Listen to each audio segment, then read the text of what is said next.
Okay, so I heard you. You told me you lived in Saudi Arabia. Saudi Arabia. When was that? That was in 1977 December till 1981 summertime. Mm. And how did it develop that you went to Saudi Arabia? You came from Switzerland, right? Yes, Yeah. I left from Switzerland because my husband then was got a break. He started working for a big company here. We joined Saudi Arabia, and it was called Saudi Arabian Food Corporation. Mm-hmm. And it was to help the school children with a meal a day. Okay, interesting. So they got tin food, but with everything in it. Mm-hmm. Okay, and how was it? How was it like to live there? What were some of the big differences between life in Switzerland and life in Saudi Arabia? Actually, it was extremely difficult to move with the society of Saudi Arabia because we had, at that time, we had to live on a campsite. We had beautiful bungalows, Mm-hmm. fully equipped. We had a driver to take us to the marketplace or wherever, and he was our chaperone. We were never left alone. Mm-hmm. He accompanied you. Always Okay. accompanied and always hanging somewhere close by and observing that we were not harassed or anything said to us, Mm-hmm. or knocking into us, which can happen in lots of countries like that. Mm-hmm. So it wasn't lonely because of the campsite, and we got to know everybody living in the campsite. They all worked for this company, Saudi Arabian Food Establishment, Okay. actually. Mm-hmm.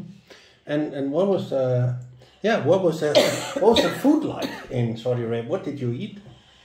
I was lucky. I got invited to some Saudi homes, and I found it fantastic. Their food coming from a country where we had a vast variety of food dishes, plus in Switzerland it was the same. And then I go to a country where every time I'm invited, I see chicken, lamb, rice, Mm-hmm.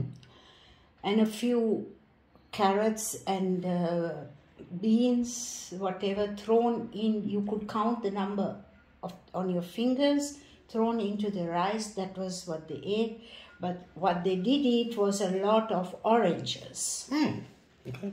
They ate that in plenty. They had a lot of those trays in the house. And where in Saudi Arabia did you live, or where did you go? I lived in a fabulous place, okay, like Saudi Arabia is, it's a desert country, Mm-hmm. but I lived in a beautiful place called Al Taif. Okay. It's closer to the border to Yemen, and they have a lot of pine shrubs. So it was very, very beautiful. And one of the reasons that I got to know or was invited to the homes of the Saudis was because the guy who was giving the water to this camp, Yeah. to this site, was a Saudi. Okay. And he had traveled also in Europe, and he spoke very well in English.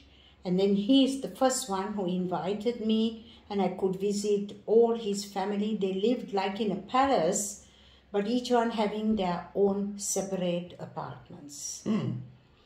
They were so rich, I believe, that their taps were, so they showed me, especially their new house, and I was going there that often. It seems that the taps had gold on it. Did you go to other places in the country? Yes, I visited these people plus a few others. I visited also poorer homes where you sat more or less on the floor, and you shared a simpler meal, and but the hospitality, no matter what, was great, very big, great, you know. And they always had to see that you got the best pieces that was on that big tray of theirs. They shared it on a big tray. Mm-hmm. I also visited people from Jordan. Mm-hmm. Their lifestyle was a little bit like closed, but I felt at home in their homes from Jordan and from the surrounding regions. They were refugees, maybe some of them were teachers. Mm-hmm.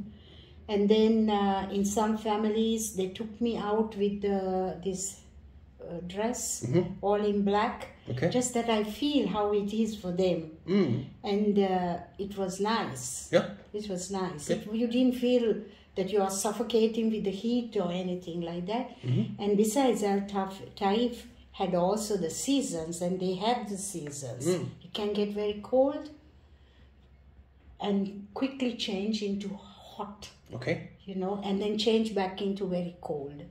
What part did the faith play in your lives there? It didn't play a big part, because when we arrived, our arriving port or leaving port was Jeddah. Mm-hmm.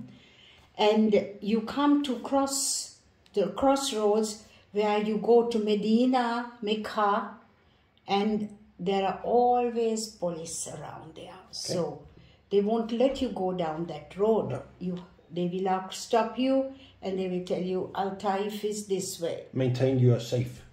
Yes. Yeah. Oh. No, not that you, how do you say, that you cheaply go into their holy places. Mm-hmm. Because I am not a Muslim. Mm-hmm. I'm not Islam. Yeah. So that played a big role. Mm-hmm. But they never harassed us at any point, mm-hmm. you know. What would you say surprised you the most about Saudi Arabia in a positive way? The landscape. Mm-hmm. The landscape gave me a feeling or a view on how the planet is. Mm-hmm. Because... You mean the desert? Or? The desert, yeah. Mm-hmm. With its hills, with its mountains, with its valleys, oh. all naked. Okay. And that gave me, what if in Sri Lanka or in Europe, mm-hmm. all these trees vanish? This is our landscape. Yeah. And it was beautiful. Okay.